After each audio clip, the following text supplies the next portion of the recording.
when you say Southeast Asia to Southeast Asia and look east, being you cannot overlook the Northeast. Right. You have to go through the Northeast. And like your channel, Northeast Live, which you are highlighting about the problems, the visions, Yes. and your channel itself is bringing the Northeast together. And we also feel that it belongs to us. It is our channel. Thank you so much. We are a part of the Northeast. That is a huge compliment coming from a personality of the stature of Mr. Neiphiu.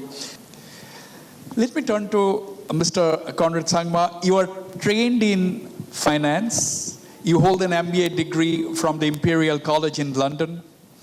Your hobby is music. You play the electric guitar and you love heavy metal. And your passion, of course, is politics. Who is the real Conrad Sangma? First of all, Wasbir, thank you so much for having invited us here. And on behalf of all of us from our state of Meghalaya, we'd like to congratulate Northeast Live. Thank you. Especially the chairperson and all the team for the wonderful work that you've been doing. Thank you. Coming to your question, of course, it's a very tricky question, but I guess every individual has many parts to their life, and as any other individual would be, there are parts that are more personal, which we, of course, enjoy as musicians or any other hobby that any other individual will have. But at the end of the day, as a political leader, I guess what is important for us is the kind of passion with which we like to work and serve the people. And you mentioned that my passion is politics. Actually, it's not really, politics is a very complicated word. I'd like to use the word that I like to work for the people and make a difference in people's lives. And wherever I can contribute in a positive manner, I'm happy to do it. So I guess we all are part, and we all, as I said, have got our professional side, our personal side. So it's a mix of all of it. Absolutely. Now, when you say that you want to work with the people, you want to contribute your bit, and you really quite don't like the word politics as such, you have explained it in a slightly different way. Where does music, come from? Do you think your passion for music, your hobby as a musician, does it help you to connect easily with the people? Because we have seen that wherever you go, even in an election meeting, you start singing. No, first of all, it's not that I use it to connect to people. It's just, it's something that I like to do. I think if I'm not wrong, and all of us know that Sir is also a great musician. Yes. I have heard him sing many times. And yes. Many times I had to leave the stage because he's a very good singer. And so we all have our passions, and we all love, something or the other to do. So it's just part of that, and it's not really that we look at it to connect. But yes, keeping in mind the fact that there's a very young population in the country, and especially the Northeast and the state of Meghalaya has got a lot of, music lovers, people who connect with music, and music is part of our culture, part of our life. And therefore, it's definitely a way in which we can connect with the youth. Absolutely. And it's a good thing. And I always encourage people that rather than doing the wrong things in life, the youth should focus on things like music. You must be aware that our Honorable Chief Minister of Nagaland had in fact declared music as an industry many years back. Yes. And I'm following those footsteps and learning from what he has done, and ensuring that we push music in our state like never before. So we really are encouraging musicians. Today, almost close to 5,000 musicians are supported by the government, where they perform in different, programs, perform in different tourist spots, and government of Meghalaya supports them. Right. In fact, we were talking with Rioji last night. You are the only chief minister to have set up a music task force. As Mr. Conrad Sangma said, that you have declared music as an industry. Just the other day, you inaugurated the Asian Music Summit in Kohima. So music task force, that means the government is supporting musicians. That's quite a unique step. Well, yes. Actually, Asian Music Summit was to be hosted in India. And so Nagaland was requested, and we welcomed that opportunity.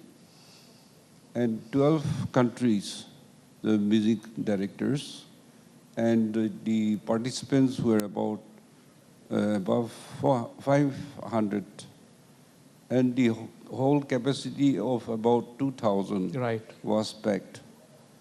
And then 3 days summit they had, and they had signed an MOU.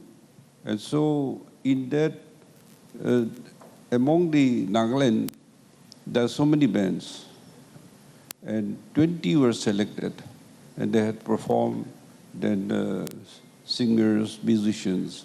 So 3 days they had a workshop, they had exhibitions.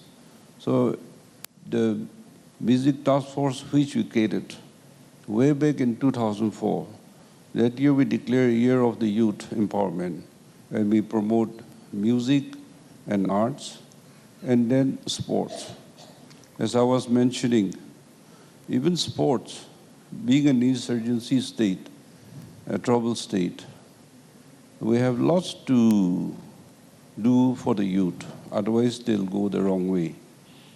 And when I took over Chief Minister in 2003, I was forced to be the president of Indian Olympic Association, Right. Nagaland Olympic Association. Mm-hmm. And after 40 years of statehood, in 2004, we got affiliated, Nagaland got affiliated with Indian Olympic Association. After 40 years of statehood. Yes. That means we have never participated in national games. The first game we attended was in Guwahati, and we won 11 medals with gold, silver, and bronze. Right. So that was very encouraging. And so supporting the musicians, sending the talented people abroad also, or in the country also. And today there is huge demand, and there are many local music academies and Absolutely, schools. absolutely, absolutely. Mr. Conrad Sangma, everyone can dream. In fact, we just showed a clip several years ago. Dr. APJ Abdul Kalam was on my show. He was talking to me about puras, P-U-R-A-S. Puras is the small localities, how growth of small localities can, make into a big dreams. Basically, what he was trying to suggest is that even from small towns, small localities, people can aspire to dream big, and that he had written a book also. My question to you is, what are the challenges for small states to realize their dreams or achieve their full potential? Why I'm talking about small state means most of the states in the Northeast are relatively small states compared to the rest of the country. How do they, realize their dreams, their hopes and aspirations? It all depends, actually, if you look at it. And the most simplest reply to your question would be that, number one, challenges are there everywhere. And every state has got its unique challenge. I have always stressed and believed that the first step towards any change anywhere is really the change in the mindset. So first, the Northeast people themselves have to start saying that we can actually do it. And there is no reason why we can't do it. And we should not think that we are second to anybody else. And even if there are challenges, it is up to us to overcome those challenges. So therefore, yes, there are difficulties, there are challenges, but it starts with the right mindset and the determination that we can actually do it, and there's no reason why we can't do it. That's number one. Number two, in today's world, with technology being available, there are a lot of areas in which we can actually leapfrog this entire circumstances and situations that are there in many fields that are there. We have challenges in our state because of, or Northeast region, because of financial crunch, maybe. So we start off with saying that, yes, we have financial issues. We do have geographical constraints and challenges out here. We do have issues with Human Development Index because we do not have the kind of larger or better universities and colleges and high technical education. But all of these can be overcome. So it works, and it all depends on how we move forward. So therefore, I don't prescribe to this this notion that you're saying that we can't do it, and I'm not saying you are saying it, but this perception that somehow Northeast has got more challenges than others. Everybody has challenges. But I think there are also strengths that we have. And it's not about only how much money you spend, but it also matters on how you spend it, what you spend it on, how the outcome is measured, what are the goals that are targets that you have, how do you monitor it. So if you do all of these things in the right way, there is no reason why any of the Northeast states cannot match up to any other state in the country. Rioji, when we talk about these things, progress and development, the question comes, peace. All these years we have been saying that, oh, the Northeast has been lagging behind because, for the lack of peace. Now, peace has always been at a premium as far as the Northeast is concerned. Now, would you agree that the lingering of the Naga problem for 7.5 decades, do you think that has retarded the growth and development, not just in Nagaland, but also in the neighboring areas? Well, I think Northeast is not only Nagaland, but many states are having insurgencies. Yes. And their own ethnic problems also. So, what I've been telling Delhi also, and in our party slogans and manifesto also, we had mentioned that, you see, we give a slogan of development for peace and peace for development. Development for peace and peace for development. Yes. Okay. Because, the people are in desperate. People are poor and they cannot get a square meal. They have no opportunities. And therefore, they don't value their lives. So when the society becomes rich and it is developed, then they will know the value of lives. And the moment things are stable, they will value their life, so they will also value your life. Otherwise, if they don't value your life, then if they don't value their life, then they will not value your lives also. So therefore, development is very important to bring permanent peace also. Now that I have to take this opportunity to ask you this question, who do you think was mainly responsible for the delay? Delay has not happened in the last 5 years, 10 years. There has been a delay right from the beginning. Yes. Otherwise, the Naga issue would not have been lingering for the last 75 years. Now, who do you responsible for who do you hold? Is it the government or is it the different voices within the Naga movement? No, this Naga issue, Naga movement is a very old, it is pre-India independence. Yes. And therefore, it should be as signed in the framework agreement. It should be honorable and acceptable and inclusive. So that means in whatever way it is possible, I think that should be taken because now the ceasefire and dialogue, the present with the IM is now running into 27th years. So that's a long time. Yeah. And even the NNG groups also, they had signed your agreed position. And they are negotiating and they have also signed guidelines, a framework where they should work out. So I feel that it is high time both sides should take a decision. Otherwise, in this way, people cannot go forward. That means give and take is not happening. If there would have been give and take, perhaps we would have had a solution.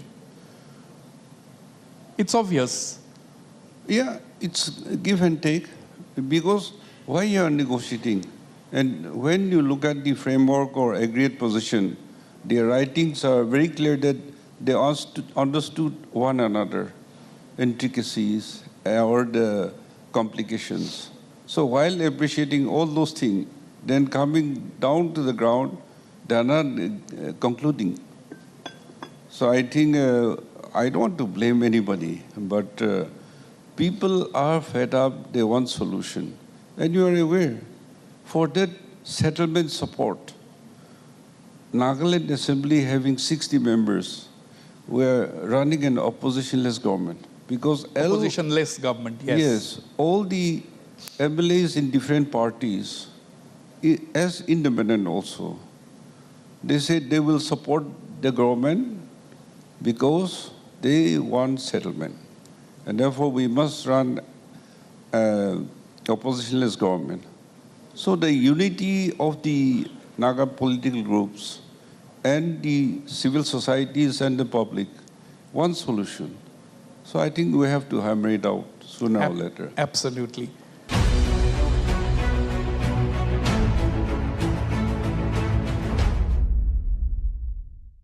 মাৰ হাতখন soft আৰু সুৰক্ষিত কৰি ৰাখিবৰ বাবে 90% natural origin কণ্টেণ্টৰে প্ৰস্তুত Savlon hand wash মাৰ হাত দুখনৰ লৈ যত্ন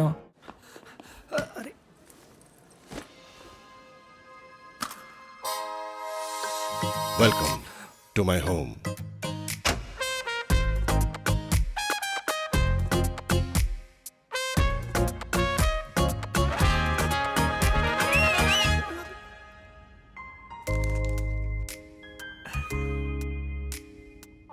ক্ৰাঞ্চি কুকিত আছে malt and choco Sunfeast dark fantasy প্ৰতিখন হৃদয়ৰ ফেণ্টাসি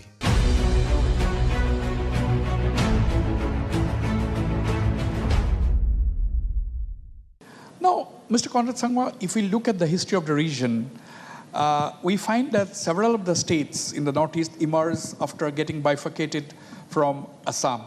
Yet today, we talk of a common northeast identity. We said northeast policy, so on and so forth. We want to look at the northeast as one entity. The government may be at the center, the policy makers. Is it the right approach, according to you? Because we know that, we may be part of the northeastern region, but we have different voices, we have different issues, we have different problems, we have location-specific issues. Now, is it affecting growth and development, trying to club the entire northeast as one single entity? This actually happens at every level, to be very, very frank. I studied I got an opportunity to study outside, and you won't believe it, that when we were studying outside, then the Bangladeshi, Pakistani and Indian group used to be together, because it was, the Western against the Asian kind of a group.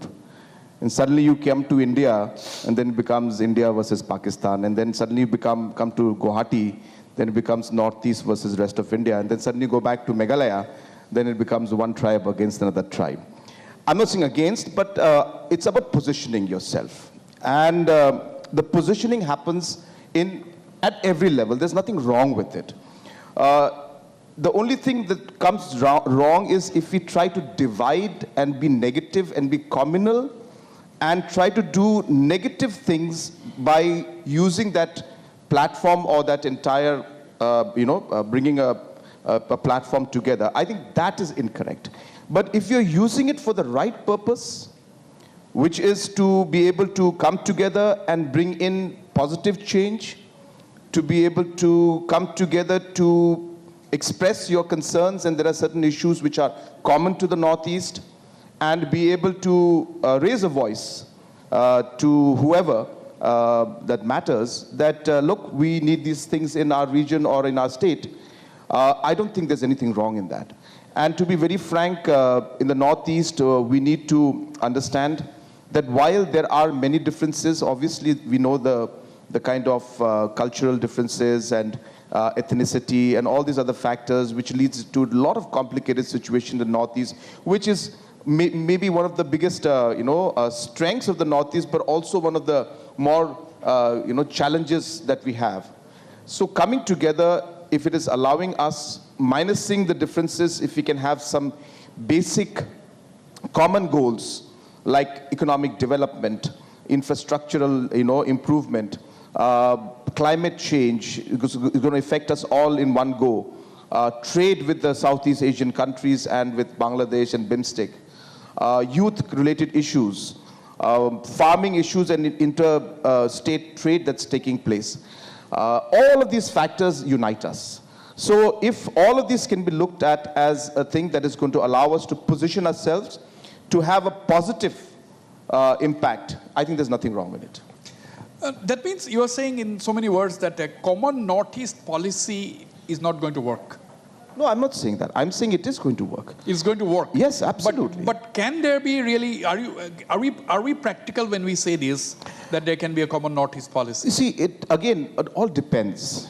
So if you're, as I said, if you're looking at trying to solve the ethnicity problems and different differences between the tribes and the groups and the communities, well, it may not work out. But when it comes to sitting together and today saying that, look, we need to figure out when the government is going to come out with a Northeast industrial policy, because it's something that we've been talking. Yeah. I'm sure Sir has been mentioning it to the government of India. I have been mentioning it to them. And we know that it's in the pipeline and we expect it to move forward. Well, we need to come together to then mention to Delhi that we need this to happen. We need more airport infrastructures, because airports are very necessary for the Northeast region. We require a solid program for the trade that we have to do. So what Meghalaya should do with Bangladesh, what Nagaland should do with Myanmar, there has to be some important trade aspects. So there are many, many policy matters that can actually can work if we come together. Right. Now, what is your take, Rioji? What do you think on the same question, basically? See, everybody says Northeast, Northeast, Northeast, but the issues are so different. The approaches are so different. Is there anything called the Northeast, really? Is it correct to club the whole 8 states together? No, Northeast is definitely behind, much behind the central development activities. Now we are still struggling for connectivity. So connectivity should be very good. And when we say that look is policy and act is policy, then we should be connected. There are many ways, but it is not being materialized so far. We have taken our car rally up to Southeast Asia, and then there is still no activities. And airports or railway link or even roads. There's only one road which goes to Southeast Asia. In that way, how do we function? And our Trans Highway which we had planned. And with the situation in Manipur, our connectivity is choked because nobody can travel in that road anymore. Sir, can I just take 1 second to just... Yeah. I wish he had asked that question to me instead of asking to you, that he said that is there something called Northeast? Yeah. And can we? So I think you should be the last person asking that question, because your channel is called Northeast Live. So if you're asking that question, then, I'm asking that question. That question shouldn't come from you. I'm asking that question because we are covering the northeastern region. We are covering the 8 states. But I'm asking about a policy, whether it is correct to have look at the Northeast as one single entity, one single region, one single block. No, you see Manipur is choking the Connectivity. look is and the connectivity. So we have to find an alternative. And I would say there are options you have to see. And then anyhow we should move forward. We cannot just hold it. Are you talking about the Sitwe option? Are we talking about the Bangladesh option? So there are many ways. Your road also, or your England also, or air also, you have, you have to take an alternative route. We cannot just look at one route only. Right. Talking about politics, Mr. Conrad Sangma, general question actually. In Meghalaya, I'm just giving a case study because this is happening in other states as well. We have seen your party, the NPP, and your ally, the BJP, trade charges, accuse each other during elections. You are bitter rivals during elections. The moment the election is over, you are the best of friends, and you are part of the coalition. Now, my question is, and that is electoral politics. I understand the coalition politics. But what do you expect the people to understand or think about politics as such? Is it politics of convenience? What will be the common people? What will somebody who wants to join politics, a fresh guy with no background in politics? What he or she is to understand from this? First of all, it is important to understand the background with which my political party, we contest elections. We never have a pre-poll alliance. I just wanted to share that because we go to the public with our beliefs and with our, different visions that we have. And we, sell it to the public and tell them that, look, if you vote for our party, this is what we will do. But in a situation where we have a fractured mandate, which we had both times, it's just that my numbers went up the second time. Well, we have to then look at a way in which we are able to form a stable government, a government that will be able to then provide the necessary development. And combining these 2 points together is actually not going to give you the correct picture. You have to look at it the election point of view. You have to look at it at governance and government point of view. As I said, if we had got a full mandate, maybe, we would have thought, we would have discussed and see how we went forward. But keeping in mind that we had a fractured mandate, the next responsibility for a political party while forming government is to be able to provide a stable government. And therefore, my message to the youngsters is that, yes, we need to work towards the ideologies and the visions that you believe in and work towards it.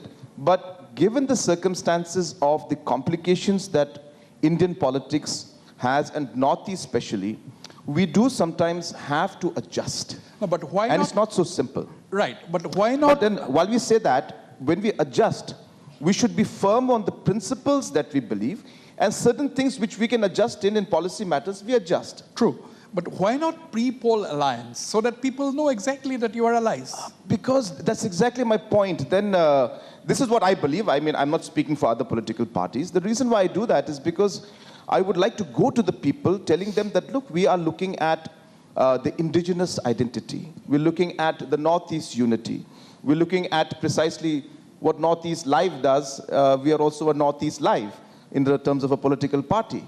And that's what we try to do. It's not an easy thing. It's very complicated. It's not black and white. There are so many, factors to it. But precisely, we want to sell and we want to share with people the ideology and the beliefs of the party. Rioji's politics, your thing is slightly different. Temjen Imnalong is sitting here. He belongs to the BJP. He's your cabinet colleague. You have left some seats in advance for the BJP. You are not putting your candidates. So, in a way, that is a pre-poll alliance. Is it correct to understand that? Am I correct? Well, you are not contesting all the 60 seats. Yeah. Because you have left a few seats to the BJP, to your contest, because you have always been allies. Earlier also you have been allies, and this time also you had left seats for them. Yes. So that is slightly different from what Mr. Conrad Sangma approach. It is slightly different.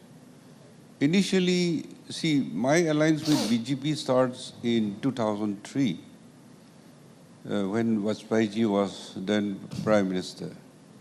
And since then, I've been in alliance with them. Yeah. And then when their number was reduced or they have no MLAs also, we were working together. Then in 2018, they say that let us have make our alliance stronger and have seat sharing, pre-pool alliance, seat sharing. And that's how 2 terms we have done. And it's so far working well. Right. That is what I was asking. People are clear that the NDPP and the BJP are allies. They are going to the elections, leaving some seats. Don't you think, Mr. Conrad Sangma, that gives clarity to the electorate? There's clarity even in the way we are approaching it. When we are going to the people, we are telling the people that this is what the National People's Party stands for. Yeah. And, that please vote for the party. It's two approaches. I don't see saying that one is right or one is wrong. It really depends on your principles and the way you look at things and the history. But having said that, I'm very, very clear that even from my late father's time, we have been working with the NDA. But as I said, I also believe at the same time, while we work with the NDA, and we are partners in the NDA, there is no doubt about that, and we're very clear about that also. But while we say that, we also believe that the identity of a political party also cannot be diluted. The identity and the aspirations of the people cannot be diluted. So therefore, when the election comes, it is the right opportunity for us to be able to project those aspirations of the people and create that identity, and also allow the party to grow also. Yeah. You see, at the end of the day, we would like to see that the National People's Party also would maintain its, base. We are in Nagaland. We have 7 MLAs in Nagaland who are there right now. We have some MLAs in Arunachal Pradesh. We have some MLAs in Manipur. We are working, in fact, I remember I was a very, very small boy at that time. I remember Sir and my late father, Mr. Chamling, sitting in one room, and I think I was going there to serve tea or something, and I just overheard them talk about how we all need to come together to work for the Northeast, identity. I remember those days, and you wouldn't believe that those few moments influenced me so much that till today that I'm influenced by those words that I heard in that room.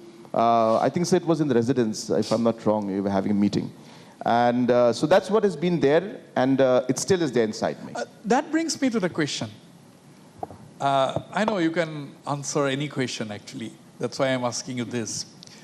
Many people say that you are a product of dynastic politics. How do you respond? Because many feel that it is cakewalk in politics for sons and daughters of political leaders, which I personally think is not. It's not a cakewalk.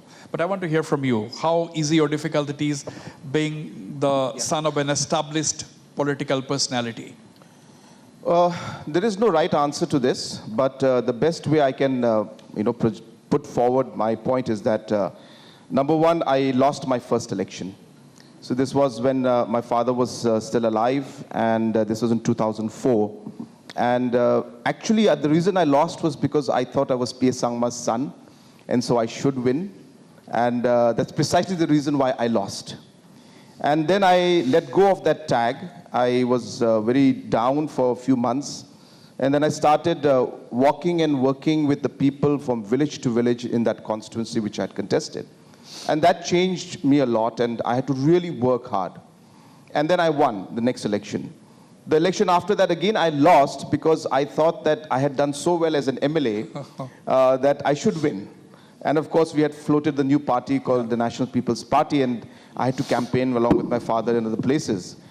So the only thing I can say is that there is a certain advantage you get. Number one, you are brought up, with certain principles that you see in the leader, or your father or your mother who's there, and you learn from those principles and cultures of politics. I think that is the key. So for me, I'll just tell you what matters a lot in our politics is shaking hands with people. And while you shake hands, you should have eye contact and you should smile. A simple thing, a rule like this.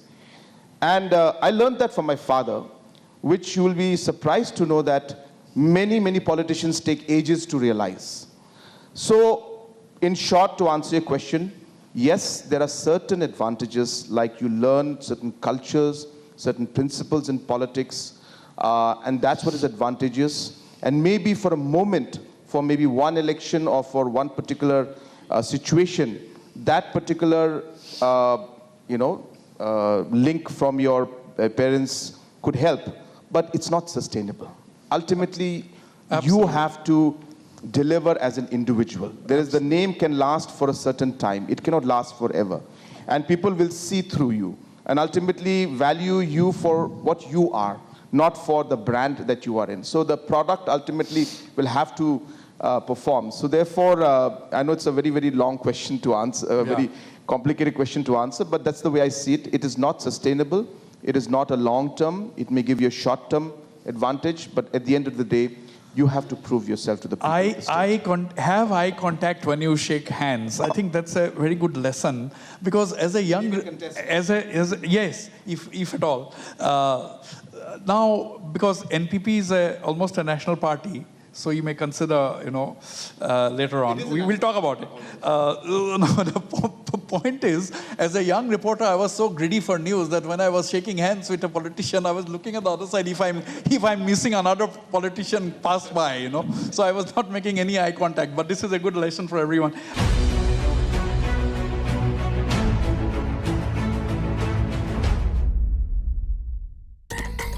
মজিয়া বনোৱা হয় লৰালি কালৰ বাবে লৈ আহক নিমেৰে প্ৰস্তুত নিমাইল ইয়াৰ 100% প্ৰাকৃতিক ক্ৰিয়াই মজিয়া কৰি তোলে সেফ নিমাইল খুব শান্তিৰ মজিয়া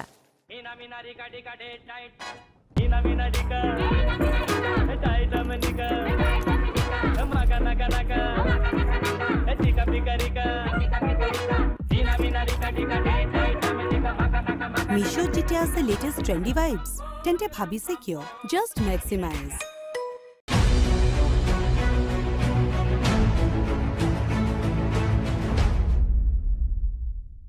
Rioji, as chief, we are talking back to the Naga issue because I want to take this opportunity of having you in our midst today. As the chief minister, to what extent are you prepared to sacrifice for the sake of peace in Nagaland? Are you ready to give up the chief ministership as Mr. Lalthan Hawla did during the Mizo Accord in 1986? This is a direct question. Yes. Indeed, we had given in our manifesto that if Naga issue solution comes about, which is honorable, acceptable and inclusive, then we'll pave the way for the alternative arrangement. That was written in our manifesto, and we stand by that. And that's how not only me, all the elected members, they're willing, and that is not my decision, that is the government decision, that is a party decision. So there is no second thought about that. So that means what you are saying in simple terms is that you are prepared to resign, the government is prepared to give up governance if there is an acceptable solution, and if there is need for installation of an interim government in Nagaland. Yes. Definitely will pave the way, means we'll resign, and for the alternative arrangement, which will bring permanent peace. Now a hypothetical question to you, Rioji. Suppose there is an acceptable solution, assuming. Yes. You as committed, you have a resolution, you resign, your government resigns. Yes. How easy or difficult? You are a veteran political leader, you are a statesman, you have seen it all, Rioji. Suppose there is an agreement which is acceptable to the Naga people, then following that your government and you resign. Yes. How easy or difficult it is going to be to install an interim government in place? What is your prediction? No. Why the state elected members coming together without oppositionless government? That means that can happen when the Naga political groups and the civil society, the public leaders, if we are unanimous, I said honorable, acceptable and inclusive. So when there is unity, anything is possible. Why I should stand on the way? And that's how I prepared, and alternative should come.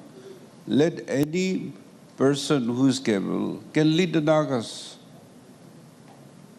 So that any person coming, the selection of that particular person who can lead the Nagas, will it be difficult? Will it be easy? There will be only an interim And then the election process will take.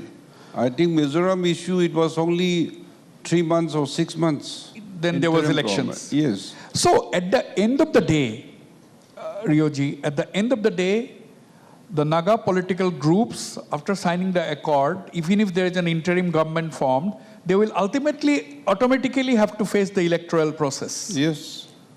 Ultimately, it is the people who will be the king. Yes. The masses, Yes. the electorate. Yes. Because the elected government is supreme. And the cycle goes on. And There may be a new political party formed, or they may join the existing parties. So now Naga groups, if they take over also, they do injustice, then the people will outrightly reject them. How it is happening in the experience of Mizoram. Yes. Yes, they have won and they have lost as well. Yes, yes.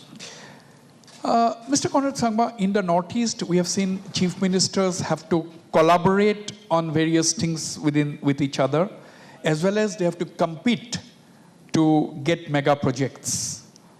This is also in itself a very difficult task. Because if there is an IIM in Shillong, if possible, maybe Assam would have tried to, must have tried at that time to let's have the IIM here. Vice versa, any other state can, how difficult it is. It's a challenging maneuver. It's a normal, kind of a situation that many states, many organizations face. So there's nothing wrong or nothing unique about it. And the way I see it is that it should be looked at as from a positive competitiveness point of view. That we all need to work hard and we all need to improve ourselves and achieve for higher goals. So I think there's nothing wrong in positive competitiveness. Yeah. I've always believed that whatever situation you face, whatever complications that are there, it is only and only if you have a negative thought in your mind, if you are trying to negatively undermine others, if you're trying to be destructive in whatever you're trying to do, that is not a good thing. But in a constructive, positive competitiveness is always healthy for any system, and even in governance it is healthy. And obviously for the Northeast it's a very positive thing, because we all will strive to be better in what we do, and hopefully all will get IIMs, because at the end of the day we wish to work and see that our investment in capital, human capital, which I've been mentioning to you, is something that is very low. Yeah. And therefore Northeast, if it really wants to see that we move forward from where we are today, we need to invest in human capital a lot. So, so let's hope that we will have positive competitiveness. Yes, there will be some situations which will become more complicated than others. We'll deal with those situations. Right. I'll not lengthen much. Rioji, where is the Congress in Nagaland today? Why I am asking you this question is that Rahul Gandhi still decided to start his Nyaya Yatra from the Northeast. This Yatra March for Justice from the Northeast. Where is the Congress in Nagaland, for example? No, Congress party definitely, it is there in Nagaland. So it is just that they don't have any MLA in the assembly for consecutive the term. So they are losing ground. But the Yatra of Rajiv Gandhi, Rahul Gandhi, he came, and his stoppage, he wanted to host the relay and other things in the town. So we advised that it will be embarrassing if this doesn't work out. And therefore, he stopped in the entrance in the big villages, and then they welcome him. You know, Nagas like to welcome people and talk to new faces and these celebrities. So they give him a very good welcome. And he went to the Indira Gandhi Stadium where the sports activities was going on.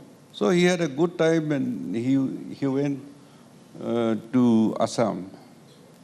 And I'm happy that we have no issue with them and they have no issue with us. So you were not at all concerned, or you were not at all bothered about his yatra, and you didn't take it as a threat at all. There was no threat to the NDPP or the BJP in Nagaland. Nothing. It doesn't matter much. Now, pressure groups, Mr. Conrad Sangma. Northeast has any number of pressure groups. What has been your experience in the pressure groups? Do you look at them as watchdogs, or do you look at them as groups? Of course, I'm not generalizing. Or do you generally look at them as groups which are out to pull things back? Because you are unable to extend a railway line to Meghalaya because of pressure groups. I always look at any organization or any group's intent. And that is the only way to really judge what is it that they're trying to do. And at the end of the day, if their intent is for the larger good, then we are happy to engage. And I have always followed the principle of engaging with everybody, simply because everybody is a part of the system, a part of society. And hence, everybody has, in a way, a right to express their concerns. So I have followed the process of engagement over trying to use, say, force to try to neutralize or try to, remove anybody, or remove in the sense that, to kind of suppress them. I don't think that's a policy that can really work, especially in smaller states like ours, where the communities are very important to us, society is very important to us. We have got small villages, and therefore, in this kind of situations, we need to see that engagement is done.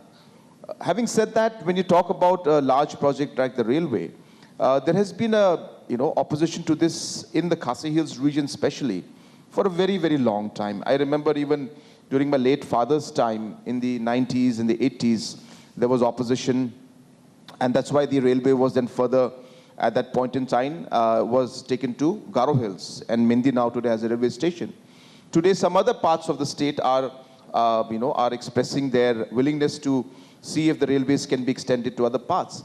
So rather than looking at it from a point of view where we try to really, as I said, go head on and try to see, we try to understand their concerns, and some concerns are there. Wherever the intent is correct, we try to engage. And as you correctly said, in the Northeast in general, we have this kind of a culture. It's been there for a long time. It's also reflected in the fact that, if you remember when we had, started the movement for the statehood, even that time, there were a lot of organizations that had peaceful demonstrations and rallies. So it's, in a way, a part of the system and a culture that is there always. But as I said, when anybody has a wrong intent and tries to, utilize this in the wrong way, that's when we draw the line. Right.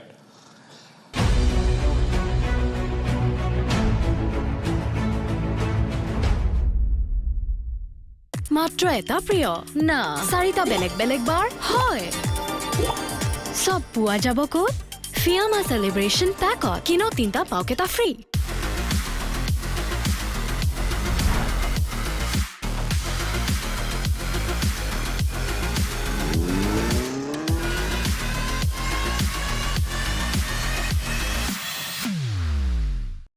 Natural origin glycerin or hoite prostut Savlon glycerin soap. শীতকালত আপোনাক দিয়ে soft skin আৰু Savlon সুৰক্ষা।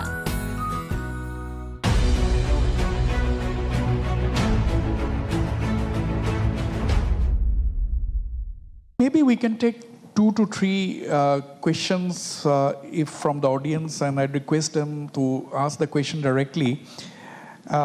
And identify, and of course the Honorable Chief Ministers will have the prerogative to answer or not to answer. Anybody, any questions, please? Can I ask a question? Yes, please identify yourself. My name is Robin Kalita. I am from Mike, Mike.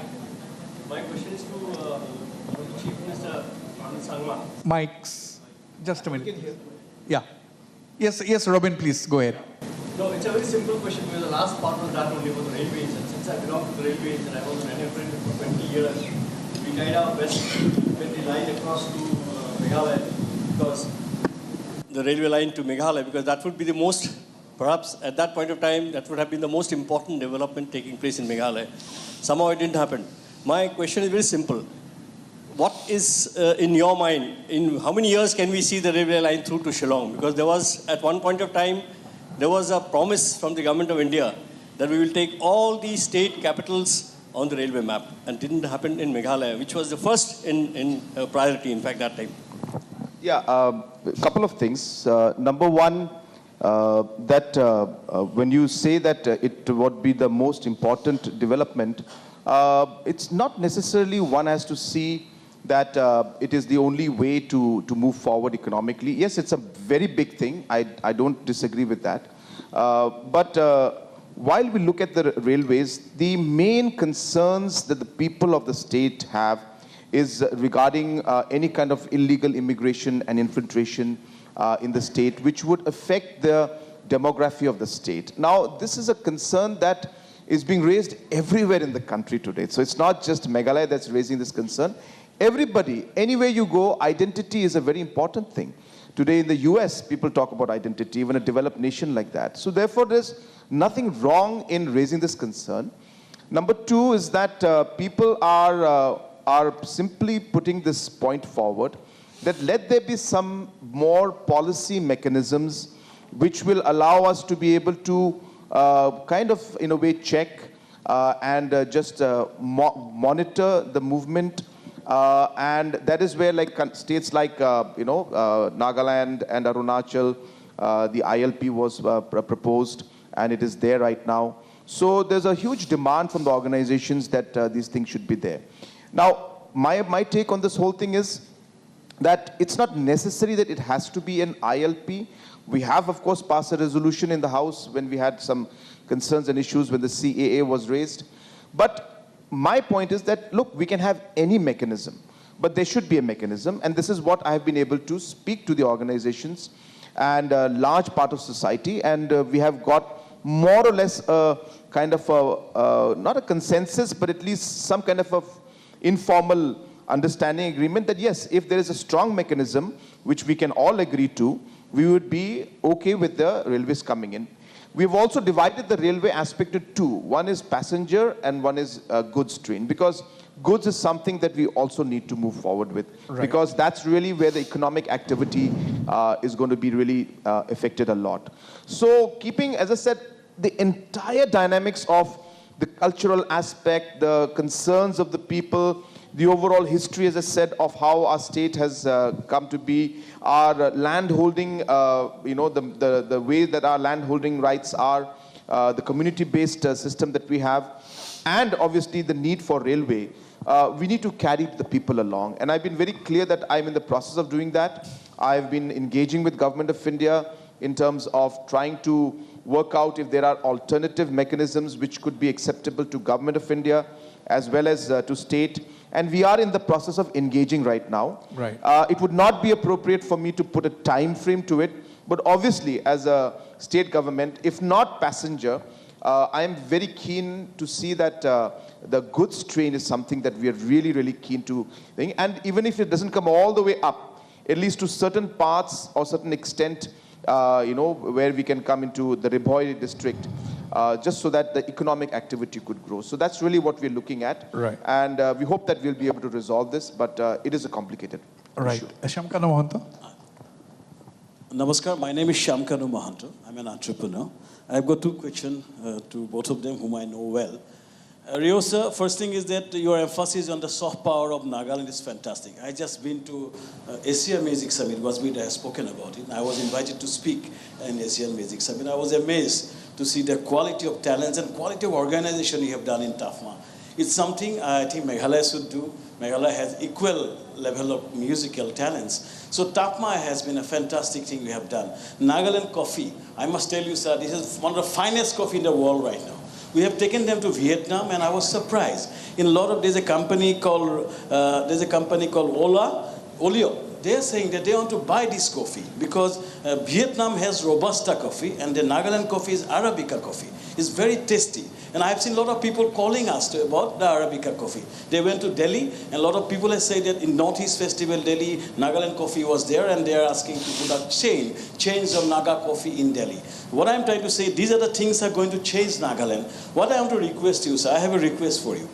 A lot of people we send to Nagaland, a lot of tourists going to Nagaland, and everybody has a complaint except for Riboa Hotel and others. Hotel is a major problem of Nagaland. If you do not get a room in a Riboa Hotel, and if they stay in Saramati, they feel very bad experience. My humble request, sir, is that we must get some hotel chains to invest in Nagaland. I'm promising you there will be thousands of high-spending tourists traveling to Nagaland. You must do something to get some hotels. The first question. Second, to Conrad, sir, the rock star, that you have been changing the musical scenario of Northeast. Everywhere about your music, your video is going viral.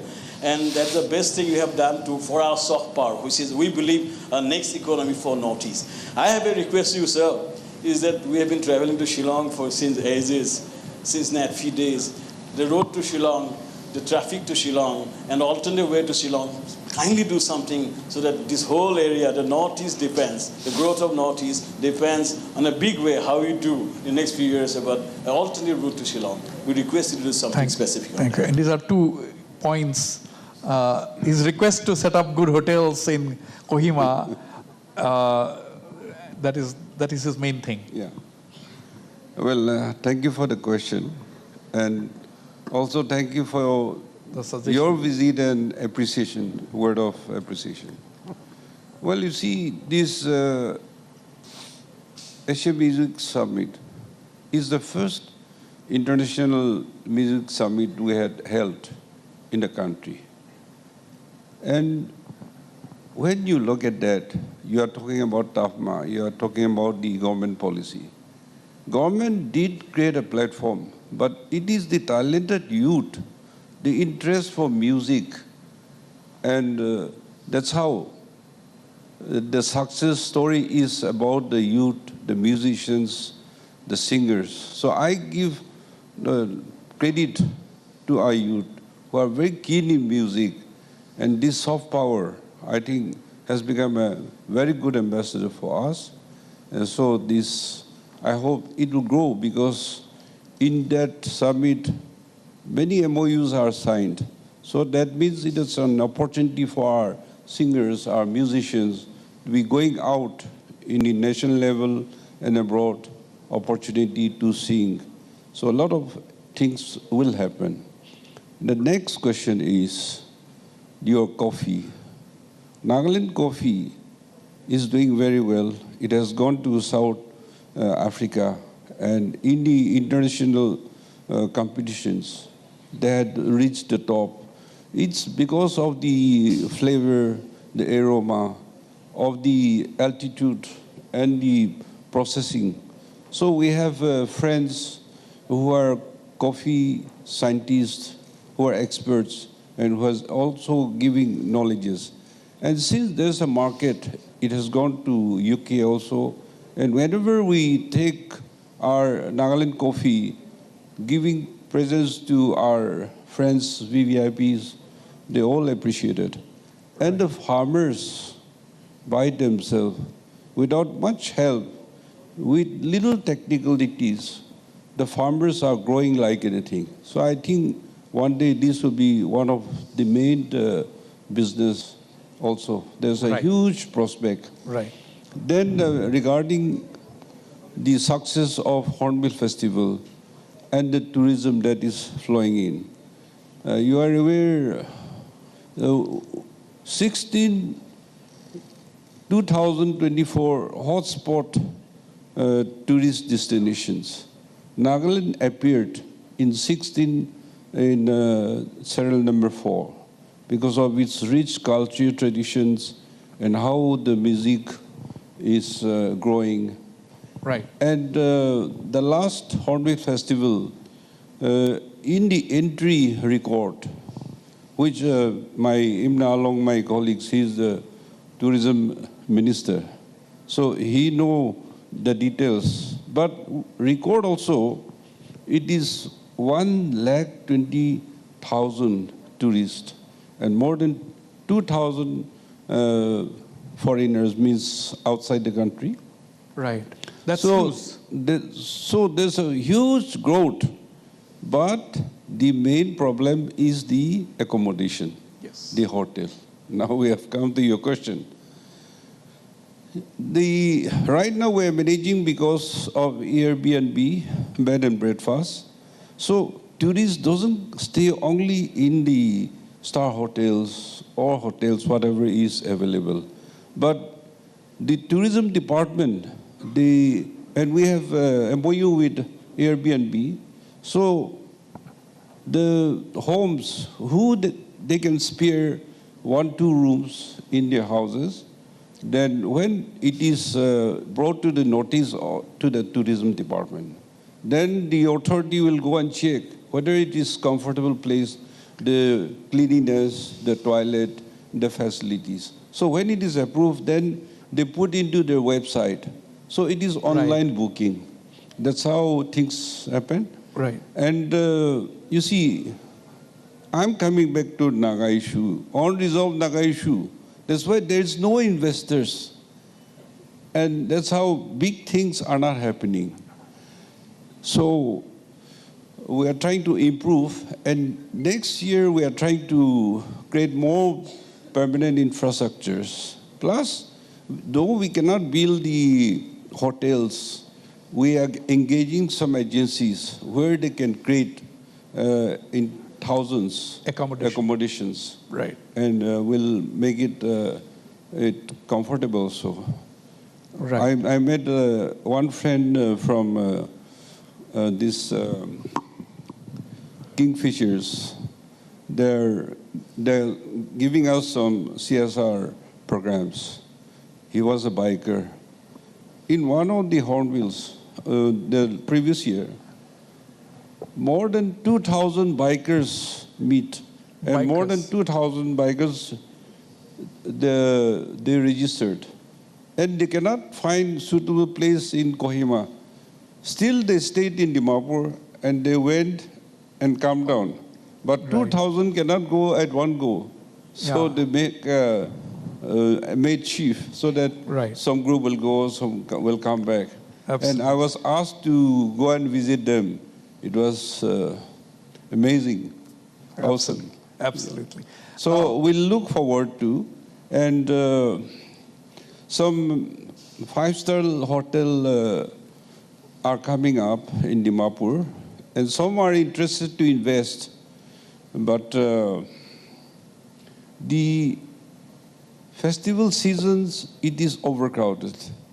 Other time, it is quite empty. So unless you run as certain percentage occupancy, then you run into loss. And that's how the small local people, entrepreneurs, they cannot do that 5-star. So we're waiting for good investors. We'd like to try to taking some risks also. They're welcome, and we'll give full support and cooperation. Thank you. Absolutely.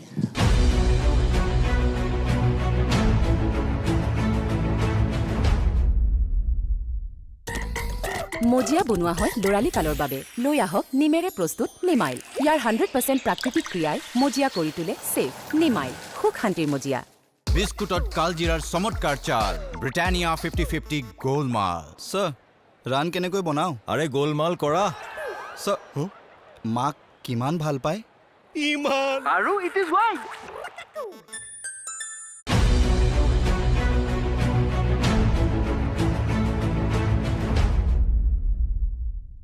Alternative road to Shillong.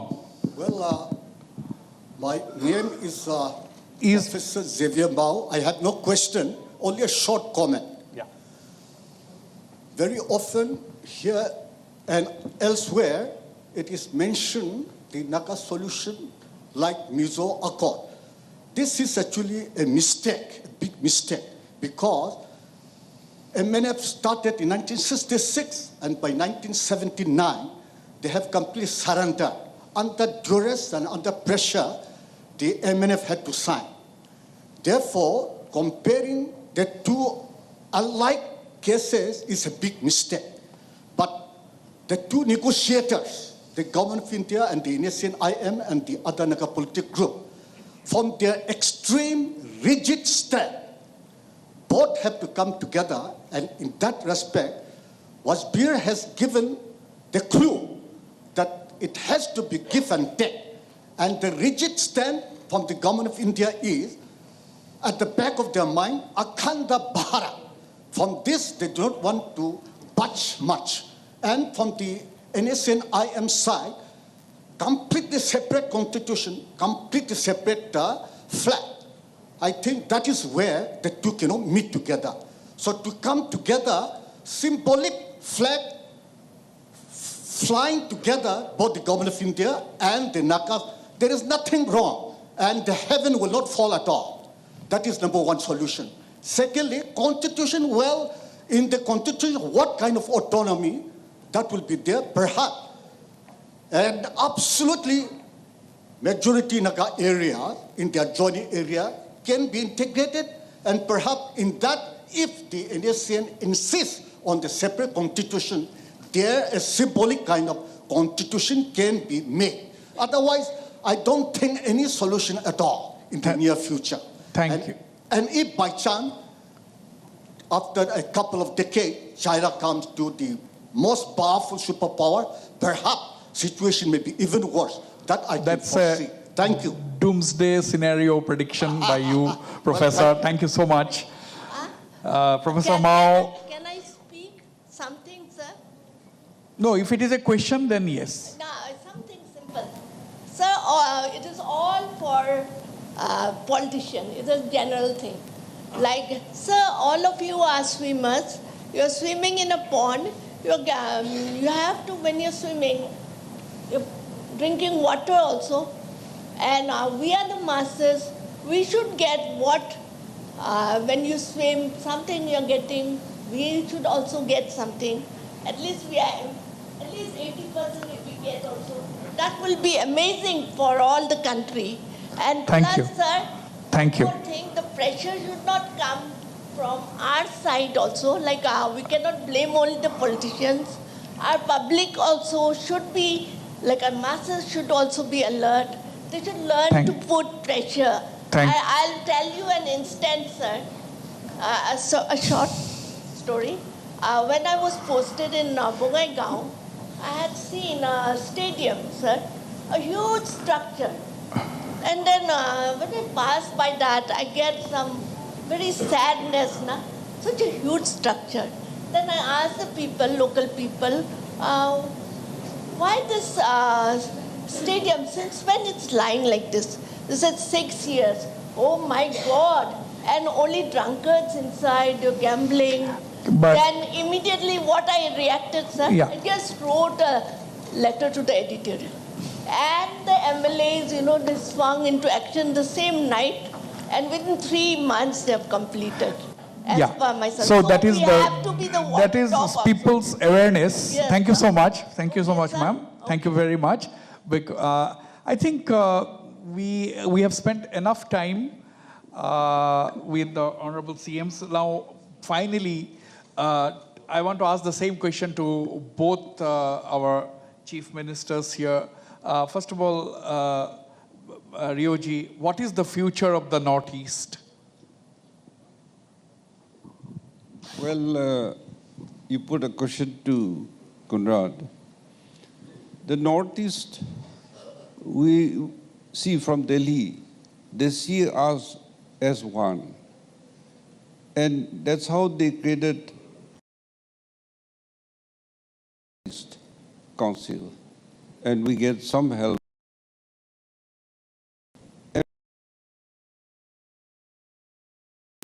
They take us as one area.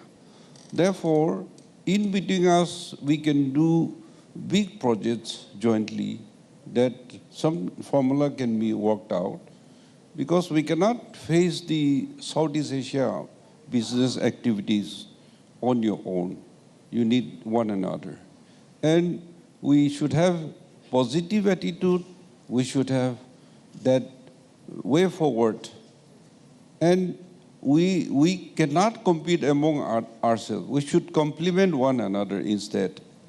So I hope we have future together. And then we should not be a liability.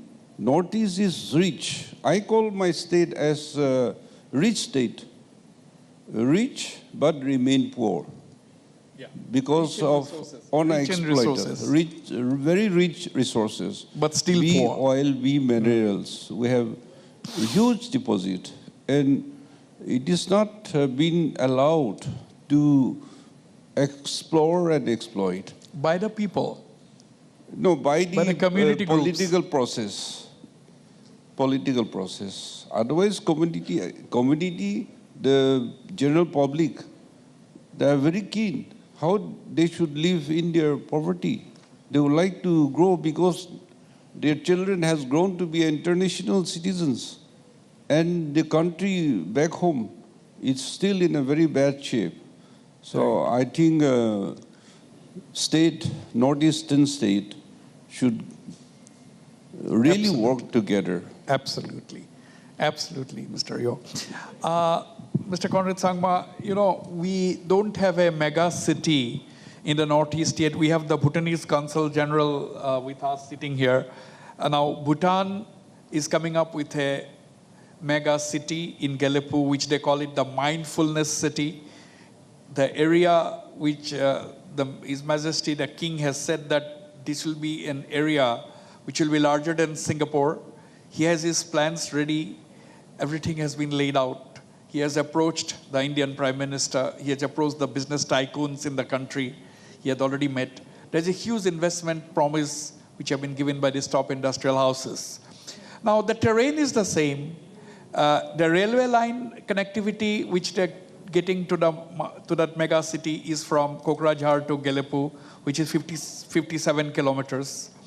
The place is just 30 kilometers from Chirang. It is 5.5 hours drive from Guwahati. Why do you think Northeast has not been able to come up with just a plan? Because you decided to set up a casino and there was a huge uproar in Meghalaya. You had to give up the idea. It's okay to have casinos in Goa. The Sikkim, it's fine to have a casino.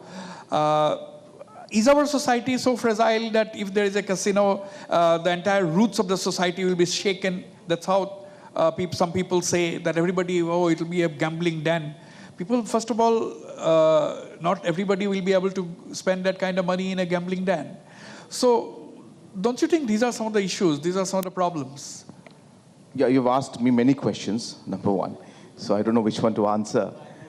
Okay, I'll answer first his question.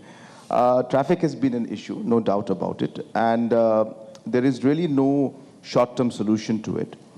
We are, in fact, in the process of now coming up with large number of parking lots that are going to help us clear up the roads. But you have to remember that Shillong has one of the highest per capita density of vehicles in the country. Maybe after Mumbai, I think Shillong is number 2. So if not number 2, definitely number 3. So, and that trend is going up every year. Every 7 years, our cars double on the road.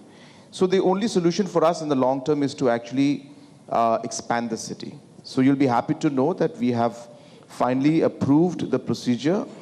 We are coming up with a new administrative city, which Kohima has done for a long time back.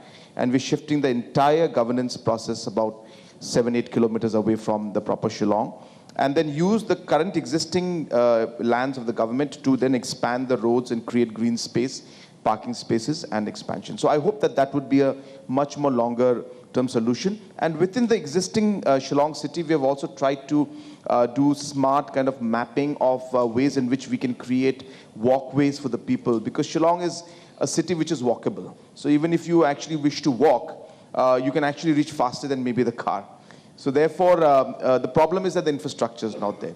So I don't have enough time to reply to the whole question, but just to give you a glimpse on the fact that we are actually very, very seriously working on this, and you will see a lot of things happen in the next 2 to 3 years in this area of this issue of traffic congestion.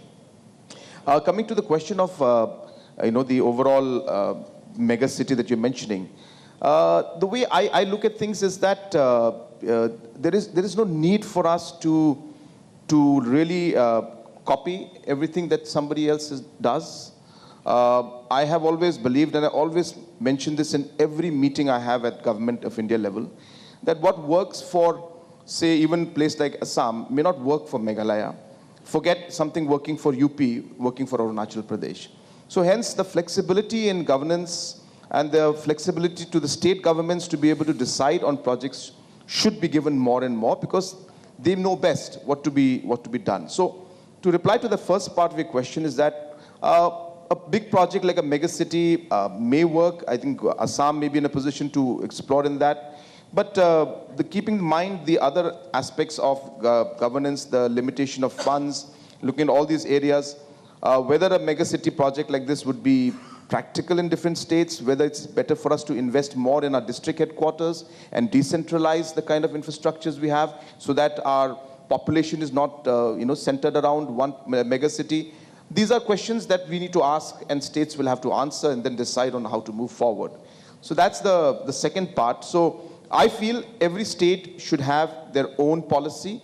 They should study from others, learn from others, and adapt for them. So that's number one. That's the second part. Third part, regarding the mindset, you see, it's a very clear fact that Northeast is a small society. We have our states a small society. We are conservative to some extent in certain areas and open-minded when it comes to certain areas. So we as a government and as political leaders need to be sensitive to that. We need to understand it. Now, when we went forward with that, we really wished to actually move forward to give a new impetus to the tourism sector in our state. And we did basic consultations, and we realized that there were some concerns. And while we went ahead with that in a way, then later on we said, no, the timing may not be right. People are not ready for this. So let us give it a bit more time, and let us try to work and consult and take people on board. As I said, I don't believe in creating policies that may be financially viable, but ultimately, if it is going to be something that is going to affect the society at large in the long run, and stakeholders are not going to be on board, then it's something that we should, in fact, try to get the people on board. And that's the reason why we have, not decided to go ahead right now. And we will see how things move forward. We will still examine the possibilities. But as I said that, and just to close my remarks on this entire policy making, I am a person who's obviously GDP oriented. I do believe in investing and making sure that our GDP goes up. But on a larger scale, we have to realize also that the GDP model is not always a sustainable model, and hence there are many other factors in a society that matter, and therefore we need to be people who balance things as leaders. We need to be looking at sustainable models in the long run, and we need to see why there are European nations which are very big, Asian nations which are very big today have 0% economic growth, and yet they are sustaining and they are fine, because that's how it is. Because at the end of the day, the quality of life is what matters. So I guess we have to need balance of all these things is important in decision making.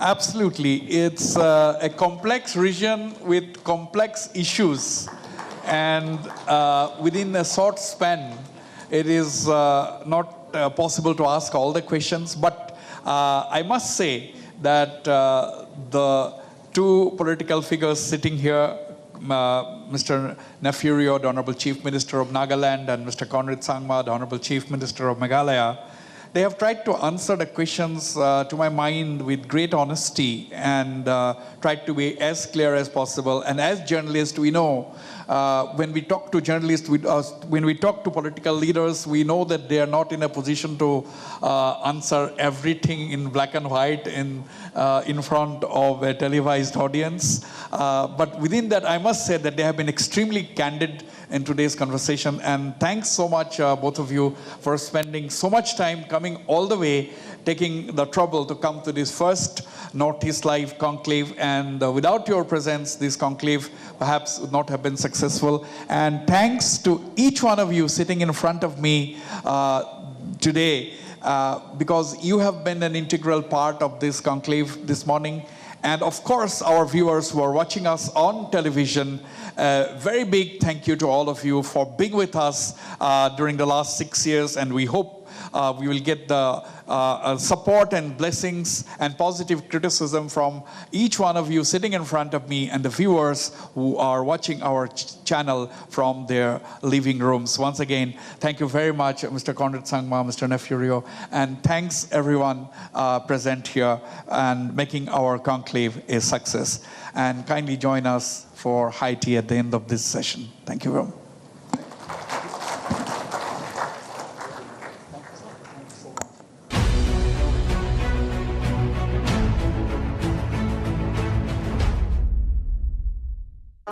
মাৰ হাতখন soft আৰু সুৰক্ষিত কৰি ৰাখিবৰ বাবে 90% natural origin কণ্টেণ্টৰে প্ৰস্তুত Savlon hand wash. মাৰ হাত দুখনৰ